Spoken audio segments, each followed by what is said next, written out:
Hey guys, my name is Caleb Dancy, and this is going to be an overview of our final group project, which was ultimately a study abroad trip, itinerary, and plan for a trip to Switzerland that will take students on an immersive trip that experiences the Swiss culture, as well as how the Swiss people integrate information technologies into their daily life. And it will also highlight some of the natural beauty that is found around Switzerland. During this presentation, we will be discussing assignments G1 through G10, which these were all group assignments that led us to an ultimate product of having a finalized trip itinerary and plan for a study abroad trip to Switzerland. We will be discussing what we did for each one of these assignments, how it helped us reach our end goals, and how it was an overall benefit to our trip planning. So each project will be referred to as G and then a number. G1 is going to be the first one, and then G10 will be the last. Starting with G1 and what it was basically just like our introduction. For G1, we created a group and we got our group members assembled. And while some of our group members are no longer with us, some of our core group members are still here. We chose our country during G1 and we settled down on Switzerland. This was the country I initially wanted to do, and I didn't even mention it first. But some of the other group members said Switzerland, so I knew that this group could be cohesive and work together after that. And we did ultimately decide on Switzerland. We started having like a rough outline and like a rough plan for our trip during G1 as well. And we formulated this plan using a few different methods. We used the SMART goal method, and the SMART goal method really helps you create goals that are achievable, but also goals that may be a little challenging but are still within reach. And it also helps you really concrete your goals just by saying like exactly what you want done and how you're going to do it. We use the speedboat sailboat method, which highlighted things that may be helping us out or stuff that we're really good at. In our case, we thought communication was something that we were pretty good at, and also staying organized and punctual. And then some things that set us back at the same time were also communication at the start, but now they've gotten a lot better. And just some of us did procrastinate a little bit to begin with, but that turned out to not be a problem later on. And then the prune the tree method showed you like where you were at now and where you wanted to be, and things that you needed to do in between to get to where you wanted to be. And all of these things were taught to us throughout the class, especially at the beginning. And I will definitely take these into account when doing projects moving forward in life, and not just within school, but just projects within work in a professional setting, and also personal projects that I want to do on my own, whether that be for hobbies or stuff around the house. G2 was our first kind of, I'm going to, in quotation marks, real assignment. And we began to plan out our trip and just kind of determine like a really, really rough outline of what we wanted to do. We created a WBS or work breakdown structure. This kind of helped us plan like what we were going to do and how we were going to achieve our end goals or the end product. We created our work breakdown structure on Mural, which is kind of a website devoted to creating a work breakdown structure, at least in our case. And it allowed all of us to collaborate on one document, kind of how Google Documents allow you to collaborate with your peers. And I feel like this really helped our team bond and become cohesive, because this really forced us to communicate in a way, because before our communication practices were more unorganized. We had an email chain and a group chat through text going, but we didn't really use that as much as we should to begin with. But then after completing G2, we really began texting. The email chain no longer is really a thing, but we began texting regularly and scheduling like when we were going to do our assignments and how we were going to work together. And I think that was the greatest benefit from G2. G3 was when our group created a trip itinerary, and we used Trip Hobo to do this, which Trip Hobo is a website where you can kind of put in the destination that you want to go, and it creates an itinerary for you. It has a bunch of tour stops, places to stay, places to eat, and transportation. But we didn't just take that and run. We did tweak it a little bit, because some of the stops that we had that the computer generated for us we thought were potentially irrelevant to the trip. Although like no stop would really be wasted. They just weren't relevant to what we were trying to accomplish.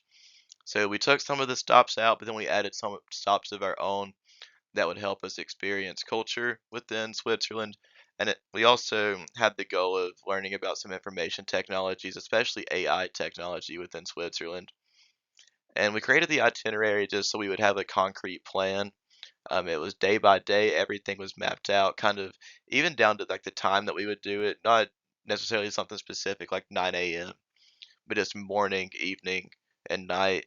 So it really helped us kind of get organized in that sense. And I think the itinerary was a big help just because it gave us that concrete set of things that we had to do, and we were able to build off that a lot better than just having kind of like a tentative idea. For G4, we created a virtual tour of Zurich, which is kind of the main city that we were going to be staying in, and it's where most all of our activities take place.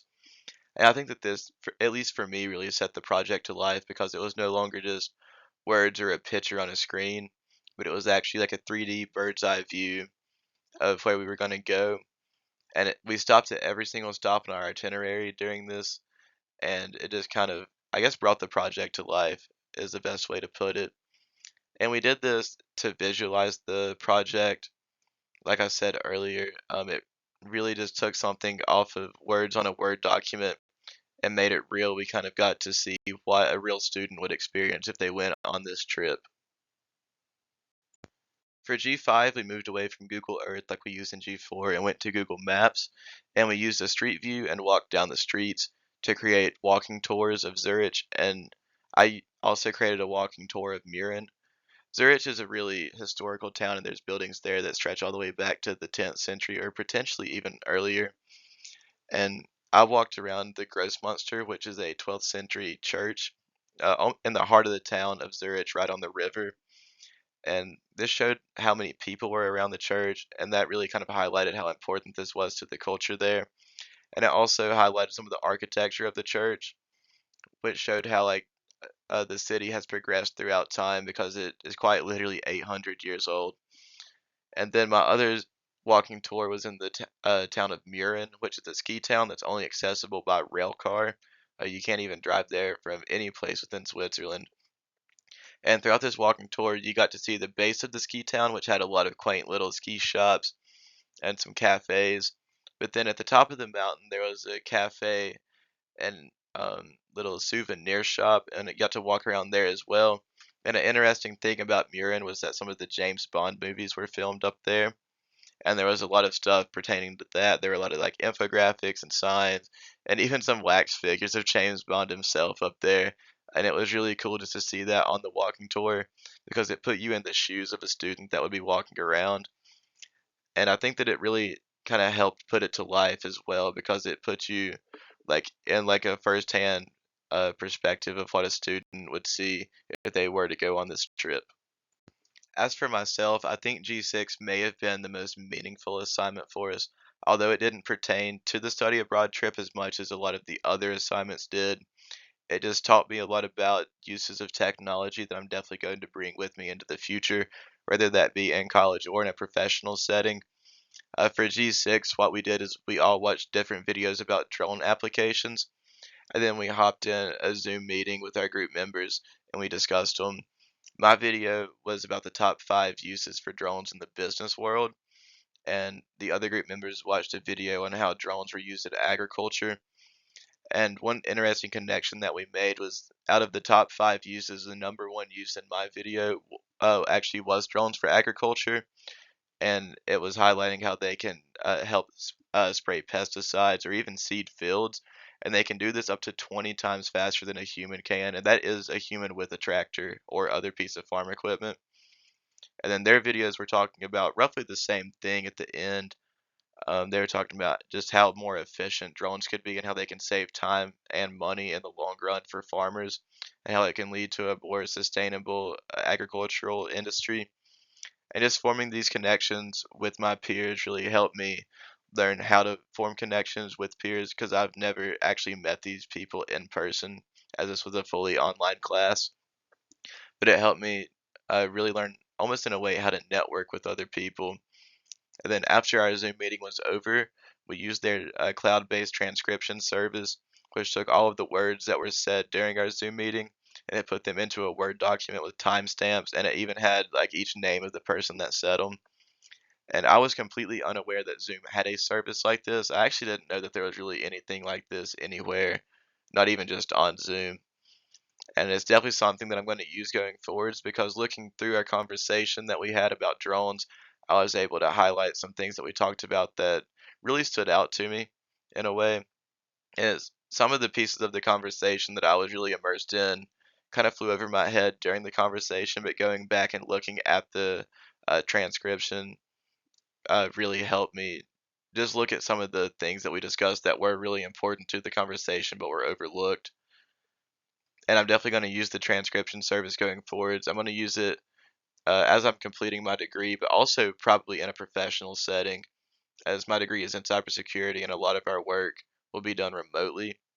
So I think this was the biggest help out of any assignment that we did end up doing. For G7, we made a virtual scavenger hunt using AirTopo, and it gave us kind of a bird's eye view of different points throughout the city of Zurich. And we created a list of 10 different things that people should look for during the aerial tour. Some of them were kind of basic, like the Grossmünster, which is a very obvious building because it towers over almost every other building in the city. But then we had some more obscure things, like one of my things in the scavenger hunt was man in the red shirt feeding the ducks. And this actually took a while for me to find myself, and I know if you were going through the scavenger hunt, it would take you a while to find it. But it just helped you really look through the city and kind of look for things that you wouldn't normally have, because even some things that weren't on the scavenger hunt, you would definitely point out and find interesting throughout looking through the city. The G8 assignment had us create a sales pitch for our study abroad trip, and it had us do some things that a lot of people in the business world do for other products or trips that they're trying to sell. We made a slogan and an acronym, and I feel like slogans and acronyms are one really good way that people can market a product or service, and it really forced us to be creative when creating these. But I really think that I gained a lot just through learning how to market a product or how to kind of share a product or service with the world and make it something catchy that somebody would actually want to do. And the overall help of this was just learning kind of how the business world works in a way, and how some of the advertising tactics that are used that appeal to me, I can also spin back and use towards others. For assignment 9, we had to create a multimedia presentation, and this was putting together pictures of different tourist stops that we were going to visit into like a larger presentation. And this really taught me a lot about just how to create things that were appealing to other people and how to market our trip. And I will definitely use these skills going forward in life as well, just through trying to either market myself or things that I'm doing, as well as in a professional setting. If I ever did have to market a product or service, I really feel like this helped me get a basic understanding of ways that we can help share our ideas with others. And then for the final part of the project, which was G10, it was kind of an online marketing centered project. We created a flyer and promoted it on social media. In my case, I created my flyer on Canva, which is something that I've been using since probably late middle school, so I'm pretty familiar with the software. And I created a flyer about our study abroad trip. It highlighted various different things and used pictures to do it as well. We explained where we were going and the dates that we were going to go, and then also what students stood to gain throughout the trip and why the trip could be a potential thing that they would want to do. And then we also included some things on the flyer about how you can get in touch with people on going for the trip. We had like a tentative date for a meeting in Peacock Hall about the trip, and I also included my email on there in case anybody wanted to gain extra information about the trip. And I feel like a flyer for something like this is very important because it could give somebody some very quick information. Just, this is the trip to Switzerland on these days, and this is what we're going to do, which is really all you would need to know to pique somebody's interest. But then the email at the bottom could give them a place to reach out to learn more about the trip. And I've actually created flyers like this for things before, as I'm in a few different clubs and on a club sports team. And we create a lot of flyers and stuff like that that just have very basic information, but then a meeting and an email to learn more. And I feel like using Canva, as I hadn't done it in a while, is something that I'm going to do next year as I'm responsible for promoting the club snowboarding team. And I'm definitely going to try to create some flyers in the same sense that I did for this class and use a lot of the elements from this class that I used to create the flyer for the snowboard team flyer.